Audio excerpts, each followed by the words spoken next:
Buenas, soy el doctor José Reyes. En esta oportunidad me tocó desarrollar en esta clase las rinosinusitis pediátricas. Mi tutor fue el profesor doctor Enrique Pérez Girala. Para iniciar, debemos definir a la rinosinusitis pediátrica como la enfermedad inflamatoria de las cavidades nasosinusales que afecta a la población infantil. Es una patología bastante común con una prevalencia hasta el 18% entre las rinosinusitis pediátricas agudas, siendo el 6 al 7% de las infecciones de vía aérea superior las que corresponden a rinosinusitis agudas bacterianas, y estas a su vez el 21% de los casos de prescripción de antibiótico en la población pediátrica. Igualmente, hay una prevalencia del 2 al 4% de rinosinusitis crónica en los niños. La rinosinusitis pediátrica tiene efectos adversos significativos en la salud de los niños, al generar un impacto en la calidad de vida y el rendimiento escolar, al comprometer el sueño, el estado físico, el estado anímico, desencadenando ausentismo escolar. Igualmente, tenemos que el 5 al 10% de los casos de rinosinusitis pueden llegar a complicarse, siendo las más frecuentes las complicaciones orbitarias entre un 74 y 85% sobre el total de complicaciones. Respecto al recuerdo anatómico y funcional, tenemos que reconocer que la nariz y las cavidades nasales se forman por 5 prominencias faciales derivadas del primer arco branquial, y por ende son órganos de origen ectodérmico. El seno maxilar es el primer seno que se desarrolla y está presente desde el nacimiento. Radiológicamente es visible en el primer año de vida. El seno etmoidal está presente también desde el nacimiento y manifiesta una rápida neumatización entre el primer y cuarto año de vida, siendo el primer seno que se neumatiza en los niños, adquiriendo su tamaño adulto entre los 12 y 14 años. Las celdillas etmoidales anteriores son proporcionalmente más neumatizadas que las posteriores durante la infancia, lo cual se invierte en la adolescencia. Y tenemos que reconocer que a los 2 años las láminas perpendicular y cribiforme del etmoides se osifican, dejando así su característica cartilaginosa. El seno frontal está ausente al nacer e inicia su desarrollo a los 2 años, alcanzando la porción vertical del hueso frontal a los 10. El tamaño definitivo se alcanza después de la pubertad alrededor de los 20 años. Es visible radiológicamente recién a los 7 años de vida. El seno esfenoidal tampoco está presente en el nacimiento e inicia su desarrollo a los 3 a 4 años por la invaginación de la pared anterior del esfenoides. Se puede visibilizarlo radiológicamente ya a los 4 años y a los 7 años alcanza la pared anterior de la silla turca. Alrededor de los 10 y 12 años adquiere su conformación adulta. De igual manera, las fosas nasales están recubiertas en un 80 al 90% por mucosa respiratoria, que es aquella de epitelio pseudoestratificado cilíndrico ciliado con células caliciformes. El transporte mucociliar o aclaramiento mucociliar es un fenómeno clave y complejo, indispensable para el buen funcionamiento de todo el sistema respiratorio nasosinusal, representando la primera barrera físico-química que protege a la mucosa, además de permitir la humidificación, el calentamiento y la limpieza del aire inspirado. La capa de moco producida por las células caliciformes del epitelio y de las glándulas mucosas presentan un 95-97% de composición de agua, 2 a 3% de mucina, electrolitos y proteínas, siendo así la mucosa aquella responsable de defendernos de las sustancias volátiles que tienen propiedades físico-químicas potencialmente tóxicas o frente a agentes infecciosos provenientes del mundo exterior. La rinosinusitis aguda viral es aquella donde el epitelio nasal es la principal puerta de entrada de virus, activando el sistema inmune, tanto a las células inflamatorias como a la cascada de inflamación, generando la disfunción del epitelio con pérdida de cilios y alteración de su función, aumento de la producción de moco y ruptura de la barrera epitelial, favoreciendo el edema, la extravasación de líquido, la obstrucción de los senos paranasales, además de defectos en la función de la defensa del sistema inmunitario. favoreciendo la aparición de la rhinosinusitis aguda postviral y la bacteriana. Los principales virus que desencadenan este tipo de reacción son los rinovirus, los coronavirus y el virus sincitial respiratorio. Respecto a la rhinosinusitis aguda postviral, no se reconocen cuáles son los mecanismos específicos que la generan, pero no es un indicador de desarrollo de infección bacteriana. La flora normal de la nariz en los niños es importante reconocer, ya que los Streptococcus pneumoniae están presentes en hasta 60%, los hemófilos influenzae no tipificables hasta un 68%, la Moraxella catarrhalis hasta un 50% y en menor medida otras bacterias. Es importante reconocer esta flora normal, ya que son estos mismos 3 microorganismos en este mismo orden los principales responsables de la rhinosinusitis aguda bacteriana, que se debe, como hemos mencionado, a la alteración de la respuesta inmunitaria, favoreciendo las infecciones bacterianas, sobre todo mediado por el interferón y la interleucina 10. Respecto a la fisiopatología de la rhinosinusitis crónica, tenemos que entender que todo inicia con el bloqueo del ostium, teniendo como causa de esto anomalías anatómicas, edema mucoso, como el caso de las rinitis víricas o alérgicas o no alérgicas, la presencia de pólipos nasales, cuerpos extraños, en los casos de inmunodeficiencia, fibrosis quística, síndrome de disfunción ciliar, presencia de sonda nasogástrica en forma prolongada, reflujo gastroesofágico, tumores, tabaco, desórdenes hormonales, enfermedades granulomatosas. Justamente, este bloqueo del ostium va a desencadenar una disminución de la presión de oxígeno y un aumento de la presión de CO2 a nivel de los senos paranasales, al igual que con distintos marcadores y sustancias inflamatorias se activan y causan la remodelación de estos tejidos a nivel de los senos paranasales como del adenoides, favoreciendo así la metaplasia epitelial y la hipertrofia de la mucosa sinusal.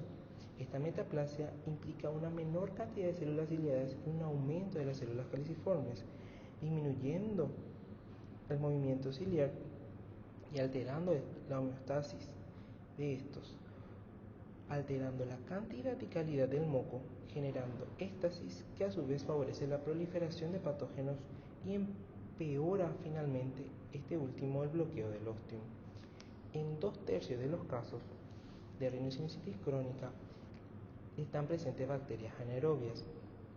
Tenemos que reconocer el concepto de biofilm bacteriano, que es aquel agregado complejo de matriz extracelular y microorganismos independientes que son difíciles o incluso imposibles de aislar por técnicas estándar y que son fenotípicamente inactivos en su metabolismo. Estas bacterias presentan una resistencia aumentada a los antibióticos de hasta 1000 veces y podrían dar lugar a muchos casos de sinusitis crónica refractaria. De hecho, están presentes en el 75% de aquellos pacientes sometidos a cirugía por rhinosinusitis crónica. Respecto a los factores predominantes de rhinosinusitis crónica, tenemos que considerar que la capacidad para eliminar las secreciones mucosas normales de los senos paranasales depende de 3 factores: la permeabilidad ostial, la función ciliar y la consistencia de la mucosa, como hemos visto. Respecto a los factores predisponentes, tenemos en primera instancia los factores anatómicos, que si bien no hay una evidencia de que las anomalías contribuyen al desarrollo y el mantenimiento, sí se ha observado que la hipertrofia adenoidea presenta una relación más directa al obstruir las vías de drenaje nasosinusal. Respecto a los factores alérgicos, la rinitis alérgica no presenta pruebas de relación causal, a diferencia del asma, que sí presenta una correlación bidireccional con la rhinosinusitis crónica. En caso de comorbilidad entre el asma y la rhinosinusitis crónica, ambas presentan una peor respuesta al tratamiento y una mayor afectación. El reflujo gastroesofágico presenta una fuerte correlación, ya que genera una mayor cantidad de moco y más congestión. Ya que la evidencia es débil en este sentido, no se apoya el tratamiento de rutina del reflujo gastroesofágico para la rhinosinusitis. Respecto a los factores ambientales, las infecciones virales no tienen una evidencia de favorecer la rhinosinusitis crónica, a diferencia del tabaquismo activo y pasivo, que genera formas más graves y refractarias incluso a la cirugía. Respecto a los factores genéticos, tenemos la fibrosis quística, que es el trastorno más común encontrado en niños con rhinosinusitis con poliposis nasosinusal. Incluso hay una prevalencia de rinosinusitis crónica de casi el 100% en los niños con fibrosis quística, por lo que es sumamente importante descartar esta enfermedad en los niños con poliposis nasosinusal. Igualmente tenemos a la disinesia ciliar primaria, una enfermedad autosómica recesiva poco frecuente que también altera el movimiento ciliar. Igualmente tenemos a las inmunodeficiencias primarias como otros factores predisponentes. Y respecto a los inmunocomprometidos y a la fibrosis quística, en estos casos la microbiología de la rinosinusitis crónica es distinta, ya que predominan bacilos aerobios gram negativos como la Pseudomonas aeruginosa. Respecto a las manifestaciones clínicas de la rhinosinusitis, tenemos que entender los hallazgos y la clasificación en los distintos subtipos. La rhinosinusitis pediátrica se define por una serie de hallazgos clínicos asociados a otros hallazgos endoscópicos y o cambios radiológicos, evaluados de manera conjunta. Respecto a la clínica, tenemos a la obstrucción nasal, a la rinorrea anterior y posterior, siendo la rinorrea purulenta el mayor predictor de rhinosinusitis pediátrica con una frecuencia de hasta el 83%, el dolor facial y o la tos, siendo la tos persistente un síntoma de hasta el 57% de frecuencia. En los niños pequeños predomina la tos y las secreciones amarillentas, mientras que en los niños mayores la congestión nasal y la presión facial o cefalea. Las alteraciones del olfato son difícilmente identificables y carecen de relevancia clínica. Respecto a la endoscopía, podemos encontrar rinorrea mucopurulenta de meato medio y o edema de la mucosa en el meato medio y o pólipos nasales, y a nivel de la tomografía, hipertrofia de la mucosa en el complejo osteomeatal y en los senos paranasales. Respecto a la clasificación, tenemos aquella que la clasifica según el tiempo, teniendo ahí a la aguda recurrente y a la crónica. La rhinosinusitis aguda suele tener un comienzo brusco y presentar dos o más de los siguientes síntomas: el bloqueo, obstrucción o congestión nasal, la descarga nasal y la tos, y síntomas alérgicos que pueden estar como no estar presentes. Esto según los criterios de la guía EPOS del 2020. La duración de los síntomas siempre debe ser menor a 12 semanas, pudiéndose clasificar en resfriado común o rhinosinusitis aguda viral, cuya duración es menor a 10 días. 70% de los pacientes escolares con catarros comunes presentan síntomas más allá de los 10 días del proceso, aunque se suele constatar una mejoría evidente de todos ellos. En niños, al menos 7 a 10 episodios al año se pueden dar de este tipo de rhinosinusitis aguda. La rhinosinusitis aguda postviral es aquella donde hay un empeoramiento sintomático tras el quinto día del proceso inicial, con una duración mayor a 10 días, pero siempre menor a 12 semanas. Y hablamos de rhinosinusitis aguda bacteriana cuando tras un cuadro postviral de mayor o menor intensidad el proceso no mejora, sumándosele al menos 3 de los siguientes: fiebre de más de 38, dolor facial, náuseas, cambio de coloración del moco y una PCR elevada. El desarrollo de síntomas como el bloqueo nasal, la rinorrea anterior y posterior, dolor facial o cefalea y alteración del olfato nos orienta hacia una rhinosinusitis bacteriana. No obstante, es difícil diferenciarla de un proceso vírico persistente, por lo que la característica de unilateralidad nos orientaría más hacia una causa bacteriana. La rhinosinusitis aguda recurrente es aquella rhinosinusitis que presenta una resolución completa tras el episodio agudo, pero presentando un carácter recurrente al reaparecer luego de intervalos de tiempo libre de enfermedad. Al menos requiere 4 episodios al año para hablar de esta entidad. Para hablar de rhinosinusitis crónica, según los criterios de la guía EPOS 2020, tenemos que tener 2 o más de los siguientes síntomas nasales, entre los que deben estar al menos el bloqueo, obstrucción o congestión nasal y la rinorrea, ya sea anterior o posterior, asociada o no a presión facial y o tos, durante un periodo mayor a 12 semanas.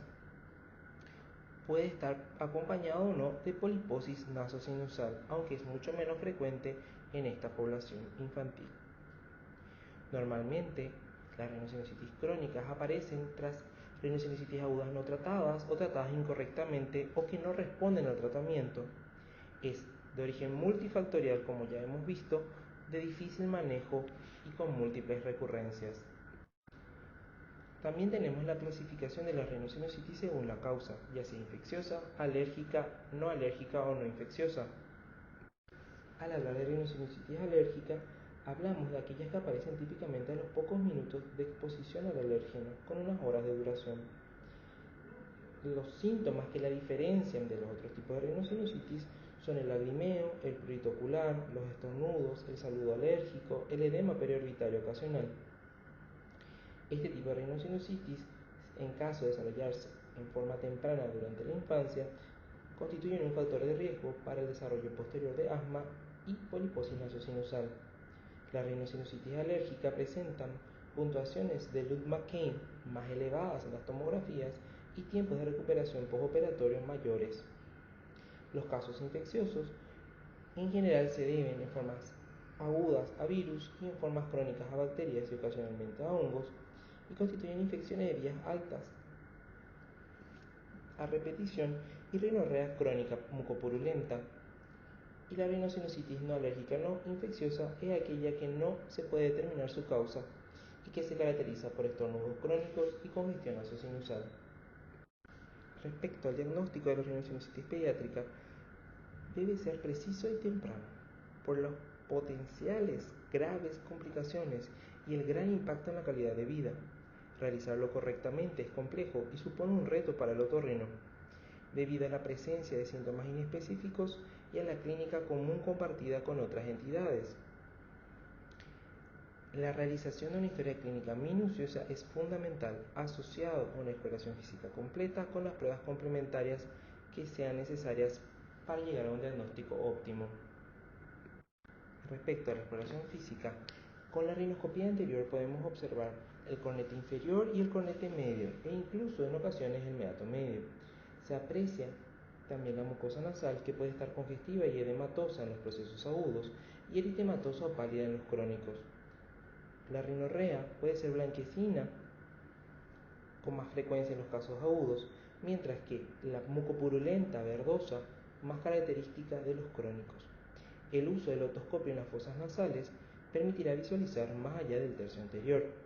De todas maneras, la rinoscopía anterior no permite evaluar poliposis grado 1 ni meato medio en su totalidad. A la horoscopía, el enrojecimiento faríngeo es habitualmente leve, y la rinorrea posterior o caída de moco por la pared faríngea podemos observar tanto en procesos agudos o crónicos. La otoscopía en general es anodina, aunque durante las rhinosinusitis agudas podríamos encontrar un enrojecimiento timpánico. Debemos estar atentos a la halitosis en ausencia de faringitis y a la sensación de cuerpo extraño en la población infantil, porque nos deberían hacer descartar un proceso rinosinusal. Debido a que durante la edad pediátrica los síntomas rinosinusales pueden ser confundidos o mal dimensionados, se deben realizar algunas pruebas complementarias para un diagnóstico certero. Entre esas tenemos la endoscopía nasal, las pruebas radiológicas como la radiografía simple, la tomografía computarizada, la resonancia magnética, el cultivo nasal, el test a nivel de la sangre y los test alérgicos. La endoscopía nasal está claramente indicada si el paciente lo tolera, situación que no siempre es así.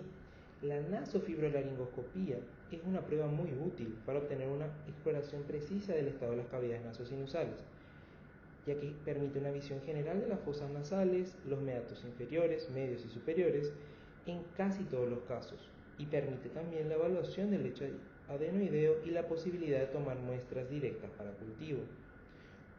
Algunos signos endoscópicos, como vemos en esta imagen, es la rinorrea mucopurulenta del meato medio, y o el edema mucoso en el meato medio, y o la presencia de pólipos nasales. La radiografía simple, que ya no se recomienda para el diagnóstico ni el seguimiento de rinosinusitis aguda ni rinosinusitis crónica por su baja sensibilidad y especificidad, fue anteriormente bastante utilizada, tanto la radiografía anteroposterior oblicua o la proyección de Waters, que es la que vemos en este caso, donde se puede ver un aumento de la radiopacidad a nivel del seno maxilar del lado derecho. También tenemos otro ejemplo como la radiografía lateral. Todas estas presentan un escaso valor predictivo positivo, por lo cual su uso actualmente es muy limitado, como hemos mencionado. La tomografía computarizada proporciona una mejor visualización del área nasosinusal y es muy útil como instrumento preoperatorio. Es de gran utilidad en las rhinosinusitis crónicas y no está indicada en las rhinosinusitis agudas no complicadas. Es de gran utilidad en las rhinosinusitis crónicas debido al gran valor que aportan en cuanto a la información anatómica y al conocimiento más profundo sobre el número y grado de senos afectados, los cambios en la mucosa, las colecciones sinusales, los cambios en el hueso adyacente, además de evidenciar la presencia de alteraciones anatómicas primarias o secundarias a nivel rinosinusal, como los desvíos septales, anomalías osteometales y mucoceles, entre otros. Las tomografías contrastadas se reservan en casos de sospecha de procesos supurados.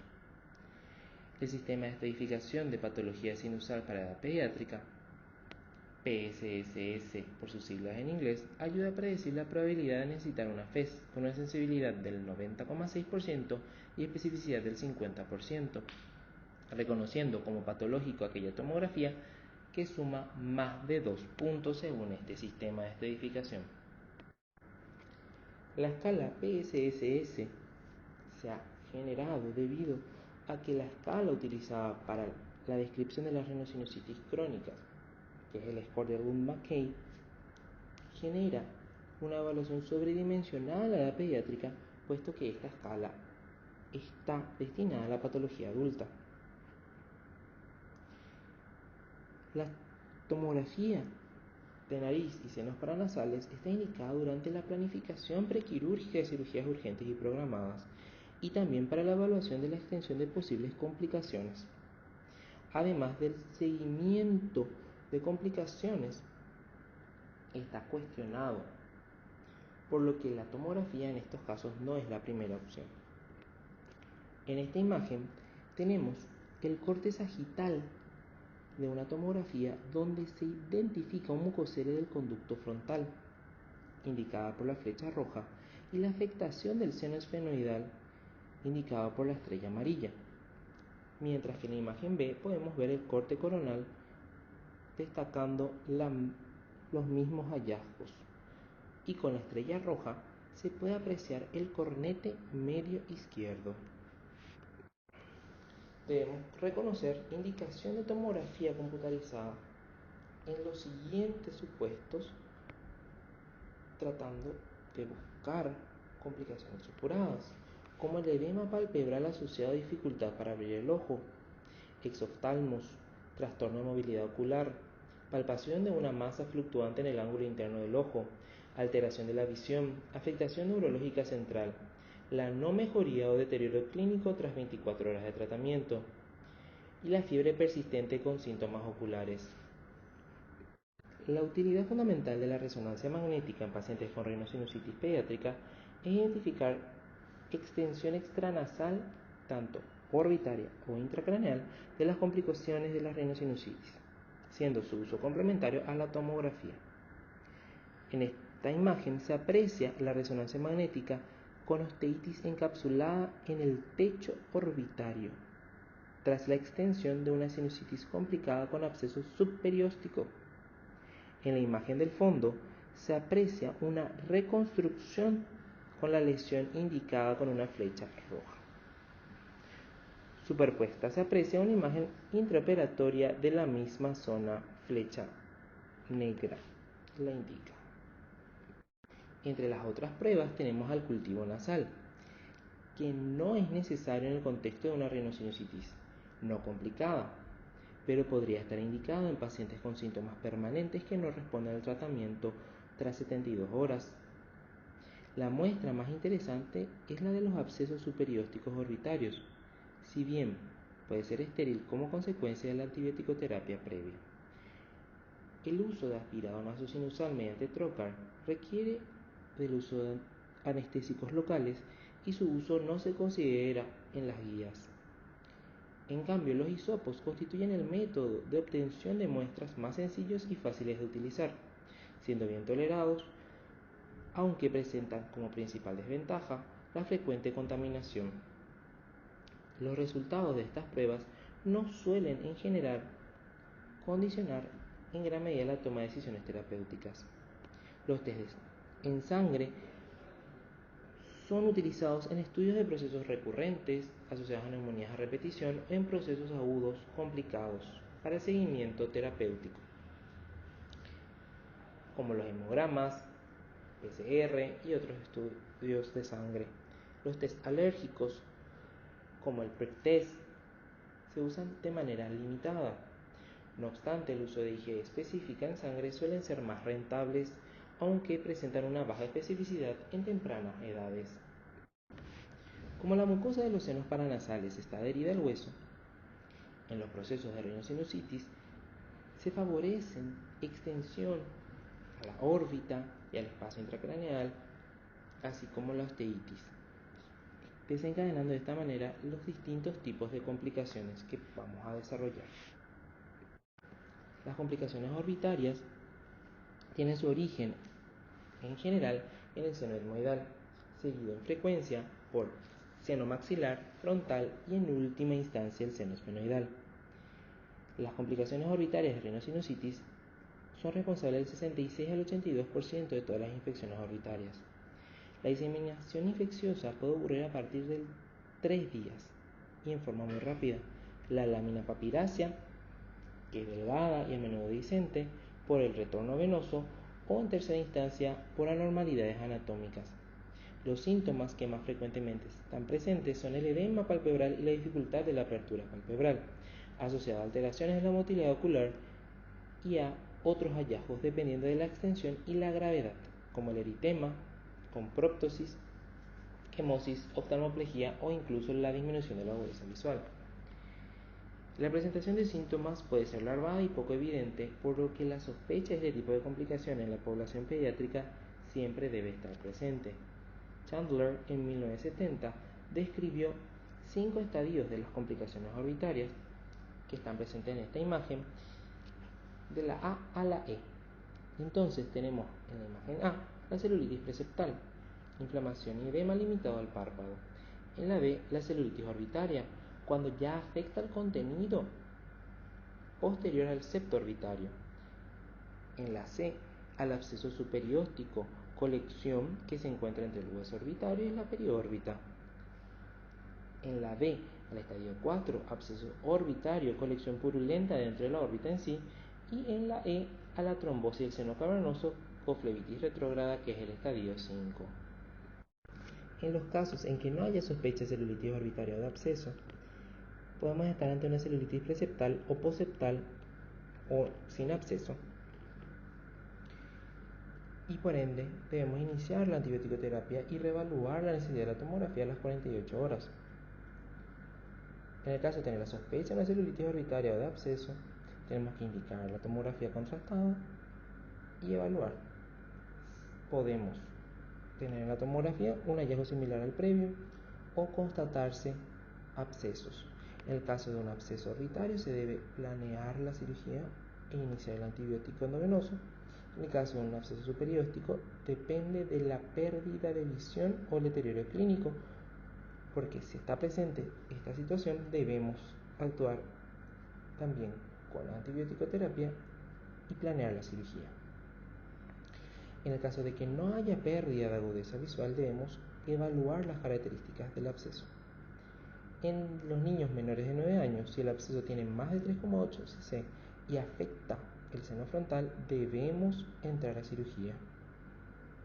En el caso de los mayores de 9 años, el absceso no medial o afectación del seno frontal o un volumen mayor a 3,8 cc también indica cirugía.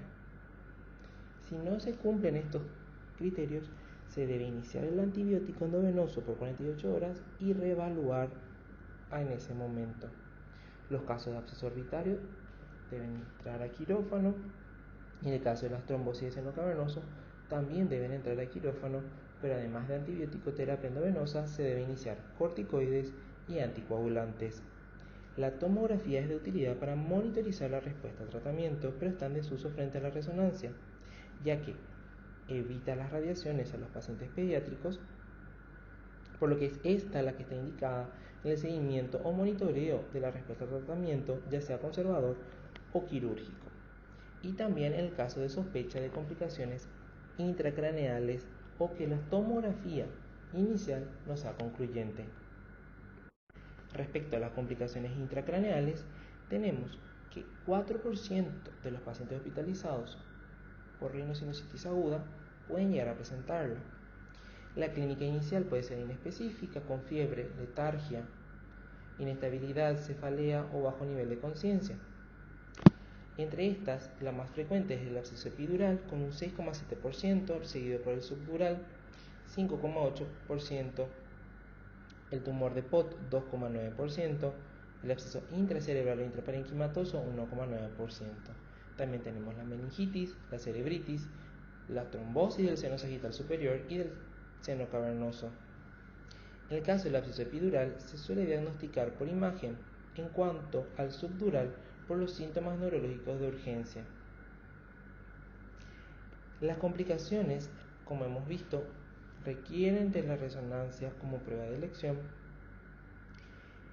La antibiótico-terapia a largo plazo, en forma endovenosa a dosis altas, y el abordaje abierto, craneotomía, asociado a la cirugía funcional de senos paranasales para el drenaje de los senos comprometidos, ha demostrado ser el método más exitoso para el tratamiento de estas complicaciones.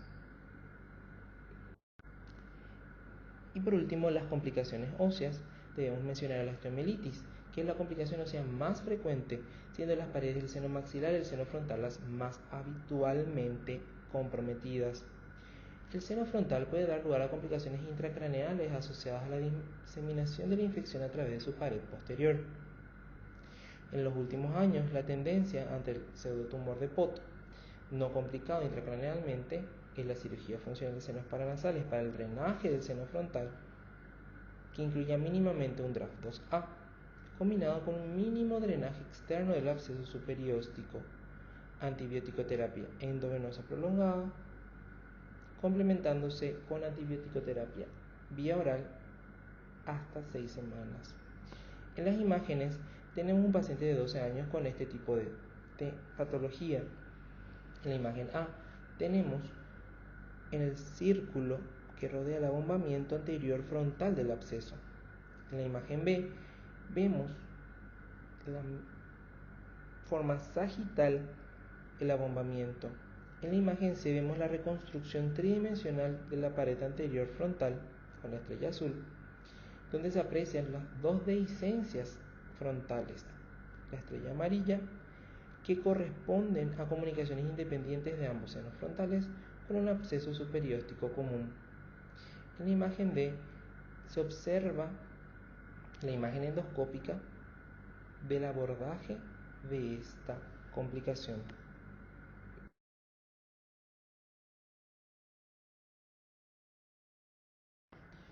Respecto a las opciones de tratamiento médico, tenemos a los lavados nasales, que constituyen un tratamiento habitual en los procesos rinosinusales, tanto de manera independiente como complementaria a otros tratamientos.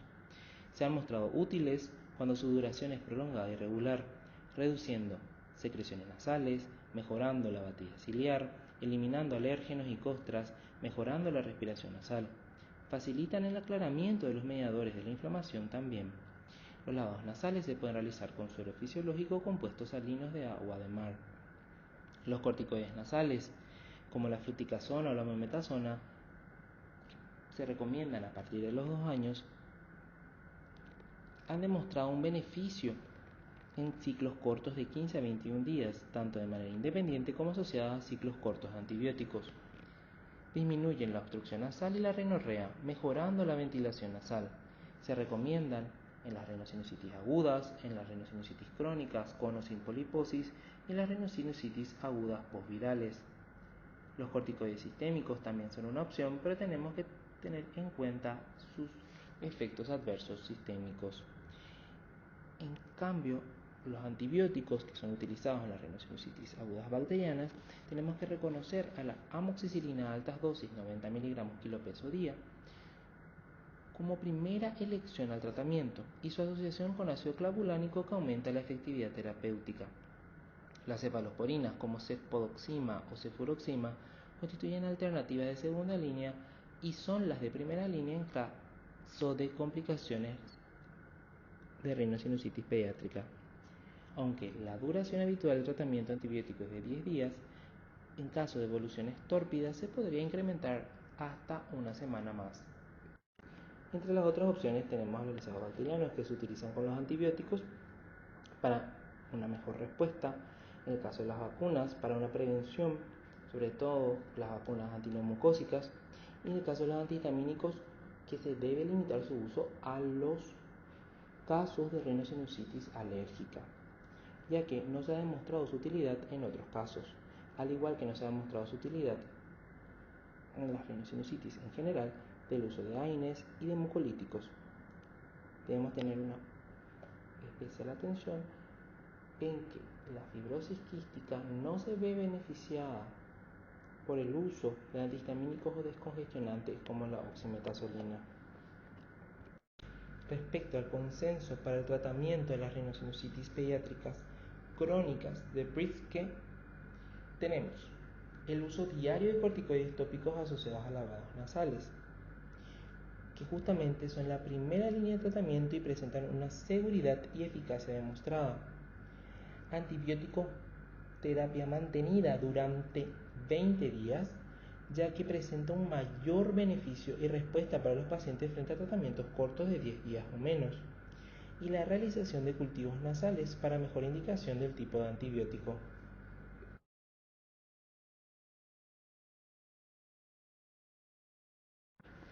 Respecto a las opciones quirúrgicas, tenemos que reconocer a la adenoidectomía como la primera línea de tratamiento quirúrgico para niños con rhinosinusitis crónica, en los que se ha fracasado el tratamiento médico, ya que esta cirugía mejora el proceso obstructivo a la vez que reduce el nido de infección. Se ha demostrado más eficaz y exitosa cuando la enfermedad sinusal no es severa, es decir, un Lund-Mackay menor a 5, y los síntomas están principalmente relacionados con la presencia de una adenoiditis. Tiene una tasa de éxito de hasta el 87,5% cuando se combina con los lavados sinusales, frente a un 60,7% que consigue solo la cirugía. La sinusoplastia con balón es una opción terapéutica en los casos de rhinosinusitis crónica pediátrica que fue aprobada en Estados Unidos en 2006, demostrándose su viabilidad y seguridad. Sin embargo, en la actualidad no hay evidencia en cuanto a suficiencia y costo-efectividad en estos pacientes, por lo que no hay un consenso para su uso. Y la cirugía funcional de senos paranasales presenta ciertas indicaciones que detallaremos a continuación. En las indicaciones de cirugía funcional endoscópica en las rhinosinusitis agudas, tenemos la presencia de absceso superióstico en la tomografía o resonancia con un tamaño mayor a 0,5 a 1 ml o que esté ocupando más del 5% del total del volumen de la órbita. Localización no medial del absceso superióstico. Localización orbitaria intraconal del absceso. Complicación sinusal de origen dental. Recurrencia del absceso tras drenaje previo. Complicaciones oculares como pérdida de la visión u otras alteraciones que indiquen compromiso del nervio óptico de la retina. Proptosis, diplopía y alteración de la movilidad ocular persistente o incluso progresiva tras 48 horas de tratamiento antibiótico endovenoso, como hemos visto en el algoritmo, empeoramiento o no mejoría del estado general tras 48 horas de tratamiento antibiótico endovenoso, y en los casos de complicaciones intracraneales y óseas. Las indicaciones de FES en la rhinosinusitis crónica tenemos la rhinosinusitis crónica recalcitrante, en la que ha fracasado tanto el tratamiento médico como la adenoidectomía, aquellas con ausencia de hipertrofia adenoidea que no responden al tratamiento médico, aquellos pacientes con enfermedades que afectan directamente la función mucociliar, como la fibrosis quística, discinesia ciliar, mucoviscidosis, etc. Aquellos casos con poliposis nasal obstructiva severa refractaria al tratamiento, aunque se recomienda ser poco invasivo. Aquellos casos de mucoceles y aquellos casos de rhinosinusitis fúngica alérgica.